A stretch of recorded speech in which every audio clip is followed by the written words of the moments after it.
FNR. Daniel Arzani.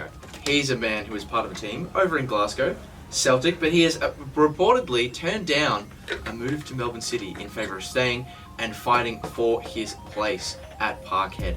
Is this the right move on his comeback from injury? How is he getting in that Celtic team? Well, there's no way he's going to play. Daniel Arzani has played one game, but he's not reclaiming a first team place. Was it barely a game? It was like, what, about 15 minutes before he got hurt? No, it was around 20, 25 minutes. Pretty positive cameo. Yeah. He could have had a couple of assists and then did his ACL. Obviously, he's highly rated there. He wouldn't still be at Celtic if they didn't rate him, but I don't see how he's getting in that lineup. Going back to Melbourne City would have been probably the easy way out, because it's like you make the move back to where somewhere where you can go and you can just get first team football and you just slot straight back in. You might finish the season on a high, but maybe he wants to challenge himself somewhere else. Maybe he's holding out for a move to a championship team, another Scottish championship side, to look to get some minutes. I think that going to a championship team, though, might be the worst move for him. Coming back from an ACL injury in a very physical league, and Arzani's not the biggest boy, he's not, as physically imposing as maybe some other players. If there was, say, an opportunity to go play in for a lower Serie A, La Liga, Bundesliga team, and that opportunity came for a loan spell for the rest of the year, I wonder if that move in particular he might be holding out for, because there would be interest from other sides. Absolutely, Arzani's style works a little bit better on the continent than it maybe does in the UK, and I think that's something he should look to in the medium term, but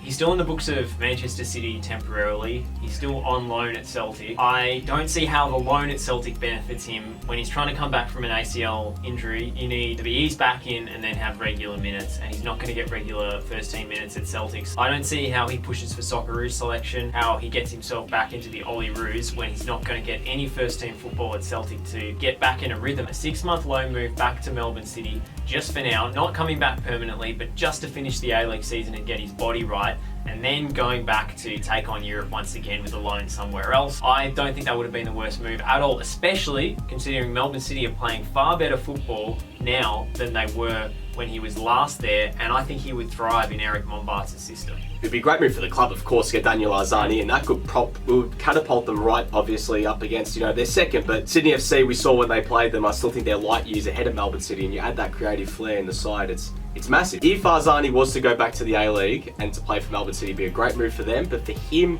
as a short-term move, great. It might get him back into the Olyroos, might get him back into the Socceroos fold. Does he get into the team just based off merit if he hasn't played much minutes? Because what we saw the other day was they could do with a guy like Daniel Arzani in that front three. Destination unknown for Daniel Arzani. Thanks for watching today's video, guys. Remember to leave a like and a comment, and our favourite viewers will, of course, subscribe to the channel. Remember to hit the notification bell to get an update every time we post a new video. See you next time.